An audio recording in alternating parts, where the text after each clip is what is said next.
Olá, boa noite. Está no ar o Show Business, o mais tradicional talk show de negócios da TV brasileira. E no programa de hoje vamos receber Priscila Laham, a nova presidente da Microsoft no Brasil.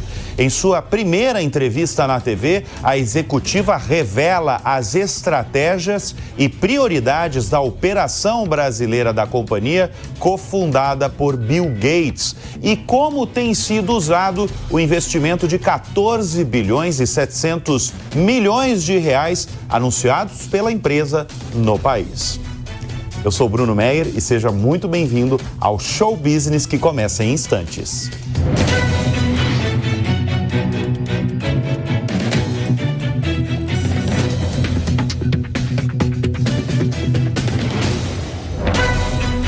Ela é a nova presidente da Microsoft no Brasil, uma das 3 empresas mais valiosas do mundo. Nós vamos conversar nesta edição do Show Business com Priscila Laham. Priscila, obrigado pela presença em nosso estúdio, sua primeira entrevista na televisão. É verdade. Me sinto honrado. Obrigada, Bruno. Um prazer estar aqui. Priscila, você desde janeiro, como eu falei, é a líder no país de uma gigante de tecnologia. Qual que é o panorama que você faz do mercado brasileiro nesses primeiros meses no cargo? Bom, em primeiro lugar, tem sido muito divertido estar nessa posição, liderando a Microsoft Brasil. Eu sempre falo que eu tenho 2 paixões. Uma é liderar, representar o Brasil para a Microsoft e representar a Microsoft no Brasil, né? Eu acho que são 2 grandes paixões e eu tenho visto muitas oportunidades. Então, a gente trabalhando aí bem perto dos nossos clientes, a gente tem visto um interesse grande em entender melhor como a inteligência artificial pode ajudar a mudar os negócios, né? Não só na parte de eficiência, produtividade, mas de inovação, de mudar o engajamento com os clientes. Então, acho que tem um desejo dos clientes terem cada vez mais personalização. Essa hiperpersonalização, obviamente, pode ser empoderada por inteligência artificial. Então, acho que esses primeiros 6 meses têm sido interessantes para ver o quanto atraente é o tema, o quanto ele pode realmente transformar os negócios, né, dos nossos clientes. E eu acho que tem um aspecto de competitividade do Brasil também que me encanta. Talvez a inteligência artificial seja aquele ponto de inflexão, de entrada, onde a gente pode fazer o nosso país mais competitivo. E acho que representar uma empresa tão grande de tecnologia como a Microsoft me dá muita alegria nisso. Bom, você está falando de investimento, de oportunidades, e tem uma notícia que é uma notícia de setembro do ano passado, porque o CEO global da Microsoft, o Satya Nadella, esteve no Brasil e anunciou um investimento de 14 bilhões e 700 milhões de reais no país, muito focado em infraestrutura de nuvem e, claro, inteligência artificial. Eu estou diante da presidente da Microsoft e eu gostaria que você falasse para a nossa audiência o uso desse dinheiro, desses 14, quase 15 bilhões de reais, ele já está sendo usado e ele está sendo usado para quê? Já está sendo usado, sim. A gente anunciou, são 14,7 bilhões de reais em infraestrutura de nuvem e inteligência artificial. Então, a gente está construindo novos data centers aqui no Brasil. Então, nossa ideia é que a gente consiga empoderar outras empresas, né, os nossos grandes clientes, mas também as pequenas e médias empresas e as startups, a realmente desenvolverem novos serviços com inteligência artificial, né, empoderados pela nuvem. Então, esse investimento realmente é olhando para a oportunidade que tem o Brasil, né?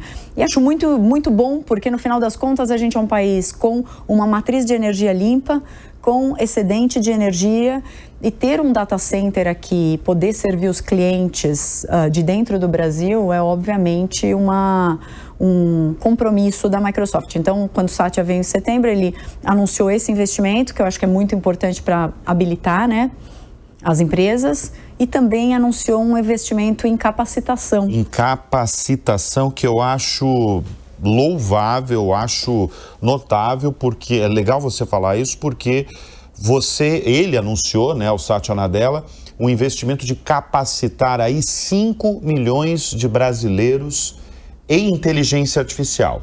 É focado em inteligência artificial. Tecnologia, na verdade. Tecnologia, tá. Bom, esse anúncio foi há poucos meses, né? Em setembro. Teve adesão? Teve uma adesão? Os brasileiros estão interessados em saber de tecnologia e AI? De novo, eu como brasileira, né? Então, fico muito orgulhosa porque às vezes a gente fala, o brasileiro não está interessado em estudar. E a gente, o Conecta AI, né? Que é Connect AI, mas a gente está chamando, obviamente, com a nossa brasilidade de Conecta AI. Ele é um programa que tem uma parceria da Microsoft com 42 instituições governamentais e não governamentais, né? Incluindo a Escola do Trabalhador 4.0, o SESI, Senai, Unicef, tem várias entidades. E tem uma plataforma online desses treinamentos, né? Então você tem desde letramento em IA, mas você tem cursos de cibersegurança, por isso que eu disse que é tecnologia no final, porque tem diversas trilhas. São 130 trilhas. Então, o brasileiro é muito early adopter de tecnologia e gosta muito de tecnologia. Então, em setembro do ano passado, a gente falou, nos próximos 3 anos a gente quer treinar, né? Dar acesso a esses treinamentos para 5 milhões de brasileiros. Hoje, a gente já tem 3,9 milhões de brasileiros, 3,9 milhões de brasileiros que já passaram por algum tipo de treinamento, já tiveram alguma conexão com essas trilhas que a gente tem no Conecta AI. Então, eu vejo isso como com muito otimismo, né? Eu acho que a gente tem que ser otimista com a inteligência artificial e olhar como é que isso vira uma vertente de competitividade para o mercado brasileiro. É óbvio que se a gente não conseguir capacitar a população, vão ter trabalhos que deixam de existir, outros são criados e a gente teria um problema. Mas quando eu vejo esses programas acontecendo e a atratividade, me dá bastante esperança de que a gente pode estar num caminho certo de aumentar a competitividade. Esse programa, o público é variado. Você tem desde o jovem que sai da faculdade, ou está na faculdade, até aquele profissional mais velho, com muita experiência, que quer aprender, ou que quer mudar de profissão, ou quer realmente aprender essa nova tecnologia AI. O público é variado? Variado, é absolutamente inclusivo. Qualquer pessoa, eu posso entrar lá e fazer o meu treinamento. E além desse que está disponível para a população brasileira, obviamente que a gente tem treinamentos específicos para os nossos clientes. Então, a área de treinamento e capacitação é muito importante, inclusive dentro das empresas. E isso também ajuda o Brasil a ser mais competitivo, né? Então, é óbvio quando a gente tem um cliente que implementa Copilot, que é a nossa interface de inteligência artificial, que acho que vem um outro aspecto muito importante da Microsoft, a gente vê a inteligência artificial como um ampliador da capacidade humana, nunca substituir a capacidade humana, mas ampliar a capacidade humana. Então, a gente também tem investimentos dentro dos nossos clientes, o que ajuda a realmente fazer essa melhoria ou este caminho da força de trabalho do futuro. Você tocou num ponto-chave, num ponto de substituição que muita gente, sobretudo nos últimos 2 anos, né, quando a AI generativa virou popular, e eu acredito, inclusive, Priscila, acompanhando como jornalista de negócios, eu acredito que vocês foram os responsáveis por popularizar no mundo a inteligência artificial quando vocês anunciaram aquele investimento de 10 bilhões de dólares na OpenAI, a dona do ChatGPT. Quando vocês fizeram esse anúncio, o mundo inteiro ficou interessado em saber o que é essa inteligência artificial generativa. E um dos interesses, eu imagino, que eu até chamo aqui de conversa de boteco, que todo mundo fala sobre isso, seja qual for a idade, seja qual for a classe social, eu imagino que esse interesse também é o receio de perda de emprego. E você, como presidente da companhia, você está falando que a ideia nunca foi substituir o profissional humano da máquina. Você, nesses últimos 2 anos, acompanhando esse frenesi, essa corrida de ouro da inteligência artificial, você segue achando que não vai ter substituição ou que terão novas profissões? Eu continuo achando que não vai ter a substituição. Talvez você tenha a substituição de determinadas carreiras ou de determinadas funções com o uso de inteligência artificial. E aí eu posso te falar um pouco mais sobre agentes autônomos, que eu acho que ajuda a explicar isso. Mas eu acho que a gente cria um mundo de humanos para humanos, né? Não faria nenhum sentido a gente acreditar que é o final dos tempos e que a as máquina vai dominar tudo. Você não acredita nisso? Não acredito nisso. É importante você falar. Eu não acredito nisso. Pelo papel e a Microsoft não acredita nisso, que é mais não acredita, que eu, não acredita. Satya Nadella não acredita nisso. Acredita que é um ampliador da capacidade humana. E se a gente olhar alguns, vamos tentar usar assim, talvez o bom senso, né? Só para a gente pensar em alguns aspectos. A gente tem uma pesquisa que a gente faz todos os anos que chama Work Trend Index. E essa pesquisa mostra que no Brasil, 72% dos brasileiros que trabalham, eles estão ou cansados, ou exaustos, ou sem energia para fazer as tarefas repetitivas que eles têm no dia a dia. A gente, através da nossa telemetria, porque a gente tem M365 e o Outlook, toda a nossa plataforma de Teams, que é de mensagem instantânea, a gente consegue ver que muitos dos nossos clientes, né, muitos dos usuários, eles acessam e-mails aos sábados de manhã, aos domingos de manhã. E tem uma coisa dentro desse estudo que fala muito sobre a jornada infinita. Então, você combina um lado que tem muitas tarefas repetitivas, o seu dia é dominado por mensagens instantâneas, reuniões, e você tem pouco tempo para pensar criativamente e você está exausto das tarefas repetitivas. Esse é um lado. Depois você tem o envelhecimento da população. Se a gente coloca esses componentes nesse jogo e inteligência artificial entra para ser o seu copiloto, talvez essa seja uma forma realmente de ampliar a capacidade humana e dar para a gente um cenário melhor, né, no mundo do trabalho. Mas, obviamente, passa pela questão de capacitação. Se algumas profissões eventualmente deixam de existir e outras aparecem, a gente tem que garantir que a população brasileira vai estar capacitada. E qual é, afinal, a profissão do futuro?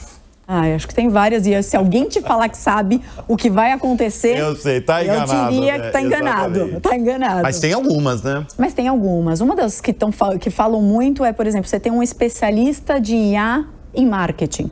Então, assim, você tem um profissional de marketing, mas talvez você tenha um especialista de inteligência artificial para marketing, um especialista de inteligência artificial para finanças, que são as pessoas que pensam como é que eu desenvolvo, né, agentes autônomos ou soluções de inteligência artificial para o segmento de finanças ou dentro de uma empresa ou criando uma nova empresa. Então essas profissões aparecem. E uma delas que eu gosto muito, que é o chefe de agentes, que é agente como humano virar um gestor de agentes autônomos, que no final nada mais são do que colegas de trabalho, experts em uma determinada área. Por exemplo, revisão de notas fiscais.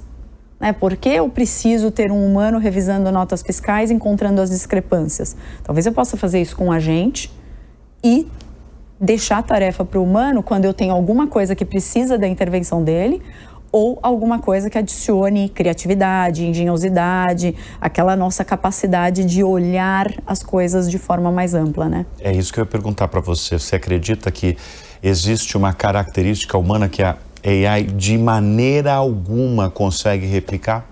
Eu acho que a criatividade, engenhosidade, a empatia, a visão mais ampliada, eu acho que é a gente que tem. E se você pensar na gestão humana, né, a gestão de pessoas no trabalho, isso é feito por humanos. É óbvio que a gente vai ter esses times híbridos, né, entre agentes autônomos e pessoas, multiagentes.